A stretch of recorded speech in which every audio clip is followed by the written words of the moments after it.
Hello my dear friends, നമുക്ക് ഇന്നൊരു pile reading നോക്കിയാലോ? നിങ്ങൾ മനസ്സിലെ ഏറ്റവും കൂടുതലായിട്ട് നടന്നു കിട്ടണം എന്ന് ആഗ്രഹിക്കുന്ന ഒരു കാര്യത്തെക്കുറിച്ച് പോസിറ്റീവായിട്ട് തിങ്ക് ചെയ്തതിന് ശേഷം ഈ ഒരു 4 പൈലുകളിൽ ഏതെങ്കിലും ഒന്ന് സെലക്ട് ചെയ്യുക. നിങ്ങൾക്ക് ആ ഒരു കാര്യം നടന്നു കിട്ടുമോ? കിട്ടുമെങ്കിൽ ഏകദേശം എത്ര സമയം കൊണ്ടായിരിക്കും അത് നടന്നു കിട്ടാനായിട്ട് പോകുന്നത് എന്ന് നോക്കാം. പൈൽ നമ്പർ 1 സെലക്ട് ചെയ്തവർക്ക് വന്നിരിക്കുന്നത് ആഫ്റ്റർ 2 വീക്സ് ആണ്. നിങ്ങൾ മനസ്സിൽ നടക്കണമെന്ന് ആഗ്രഹിച്ച ആ ഒരു കാര്യം 2 ആഴ്ചകൾക്ക് ശേഷം നിങ്ങൾക്ക് നടന്നു കിട്ടുന്നതായിരിക്കും എന്നാണ് യൂണിവേഴ്സ് നിങ്ങളോട് പറയാനായിട്ട് ആഗ്രഹിക്കുന്നത്. 2 സെലക്ട് ചെയ്തവർക്ക് വന്നിരിക്കുന്നത് difficulties in work have patients എന്നാണ്. നിങ്ങൾ ആഗ്രഹിച്ച ഒരു കാര്യം നിങ്ങളിലേക്ക് നടന്നു കിട്ടണം എന്നുണ്ടെങ്കിൽ അതിൻ്റെതായ കുറച്ചധികം ബുദ്ധിമുട്ടുകൾ നിറഞ്ഞൊരു കാര്യമാണത്.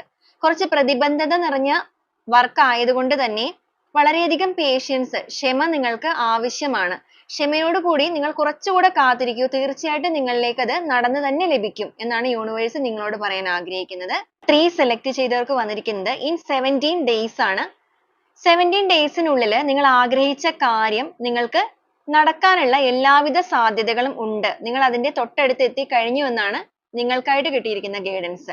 ഫയൽ നമ്പർ 4 സെലക്ട് ചെയ്തവർക്ക് വന്നിരിക്കുന്നത് വിത്തിൻ 5 മന്ത്സ് ആണ്. നിങ്ങൾ ആഗ്രഹിച്ച ആ ഒരു കാര്യം നിങ്ങൾക്ക് പ്രാബല്യം വരുത്താനായിട്ട്, അതായത് നടന്നു കിട്ടാനായിട്ട് 5 മാസം, അതായത് ഇന്ന് മുതൽ 5 മാസങ്ങൾക്കുള്ളിൽ നിങ്ങളിലേക്ക് ആ ഒരു ആഗ്രഹം അട്രാക്റ്റ് ആയിട്ട് ലഭിക്കുന്നതായിരിക്കും. അപ്പൊ ഈ ഒരു രീതിയിലാണ് നമുക്ക് 4 പൈൽസ് വന്നിരിക്കുന്നത്. അപ്പൊ ഈ ഒരു കാര്യങ്ങൾ നിങ്ങളിലേക്ക് വളരെ പെട്ടെന്ന് തന്നെ അട്രാക്റ്റ് ആവാനായിട്ട് പോസിറ്റീവായിട്ട് തന്നെ ക്ലെയിം ചെയ്യാം.